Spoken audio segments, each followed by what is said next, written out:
ጤና ይስጥልኝ ተመልካቾቼ፣ እንደምሰነበታችሁ እንደምንከረማችሁ እልኛ ደራነ ዛሬ ደግሞ ማሳያችሁ የአብሽ የፀጉር ጥቅም ምን እንደሆነ እና እኔ ደግሞ እንዴት አድርጌ የተጠቀምኩት የሚያሳይ ቪዲዮ ነው። እስከ መጨረሻ ተከታተሉ። አመሰግናለሁ።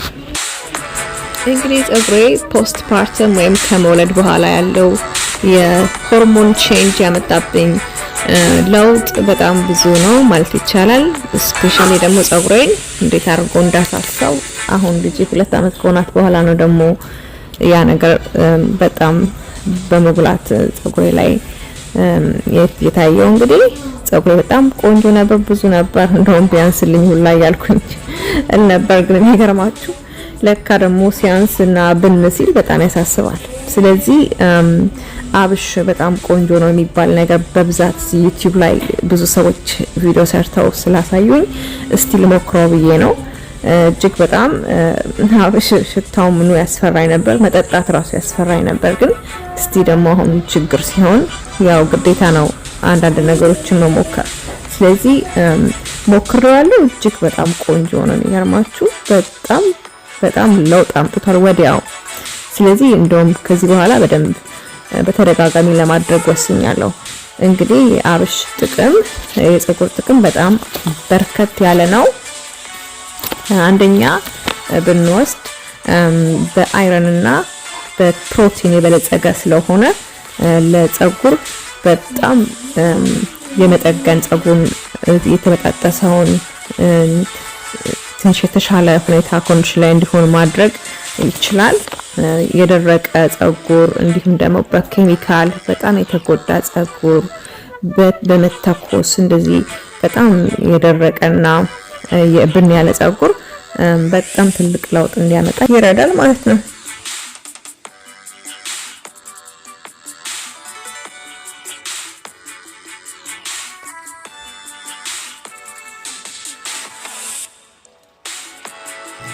በመቀጠል ደግሞ የራስ ቆዳ መቆጣትን ይከላከላል ወይም ኢንፍላሜሽንን ይከላከላል ማለት ነው።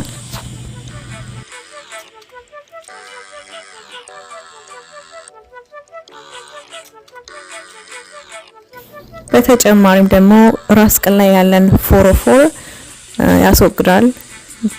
ራስን በደንብ ሞይስቸራይዝ በማድረግ ፎሮፎርን እንዲጠፋ ያደርጋል ማለት ነው። ስለዚህ በጣም ጠቃሚ ነው።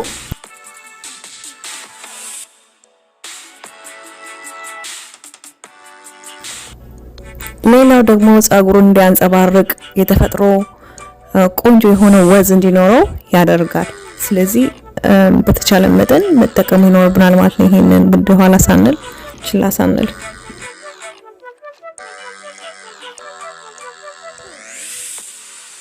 አስደናቂና ገራሚ የሆነው ጥቅሙ አብሽ ፀጉር እንዳይሸብት ሊሸብት ያለ ፀጉሩን እንዳይወጣ ያደርጋል ማለት ነው።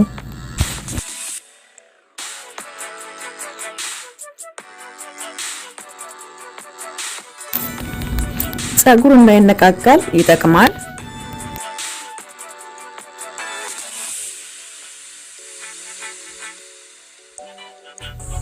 ፀጉሩን በፍጥነት ያሳድጋል።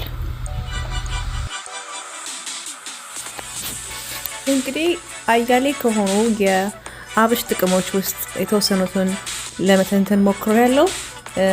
በተጨማሪም እንግዲህ አብሽ ስንጠቀም ፀጉራችን ላይ ፓውደሩን በጥበጥ አድርገን ከዛን በኋላ ማስክ ምን አድርገውን አዘጋጅተን ፊታችን ላይ ወይም ፀጉራችን ላይ ተቀብተነው ከ10 እስከ 15 ደቂቃ ድረስ ማቆየት ጥሩ ነው።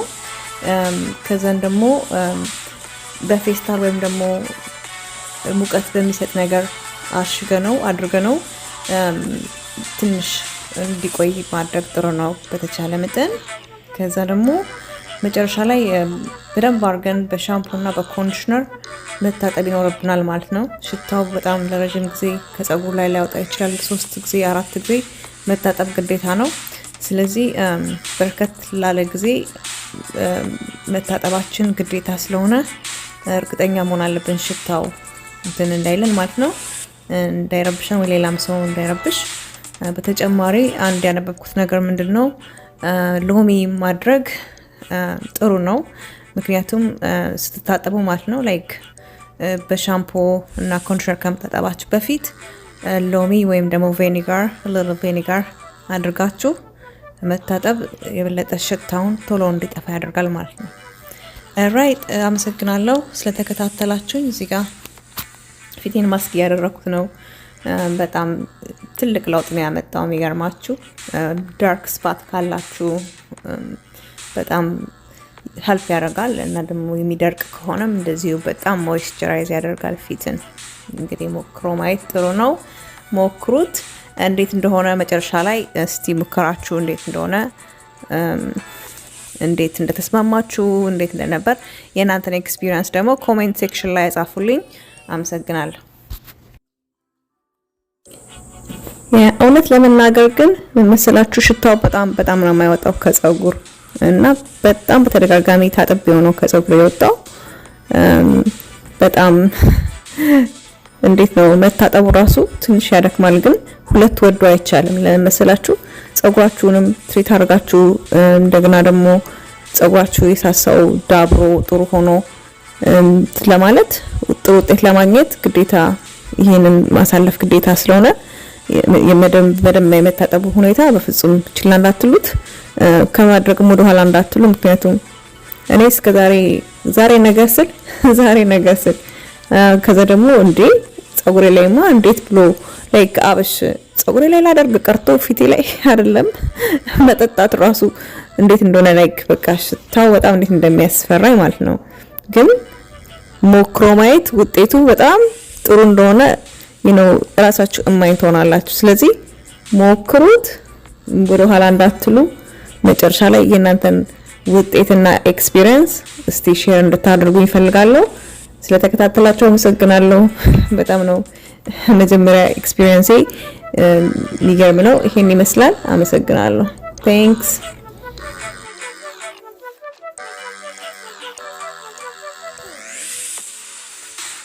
እንግዲህ የአብሽ የጸጉር ትሪትመንት በተለያየ መልኩ ይዘጋጃል። በሄር ማስክ ይዘጋጃል፣ በኦይል ይዘጋጃል፣ እንዲሁም ደግሞ በስፕሬይ ይዘጋጃል።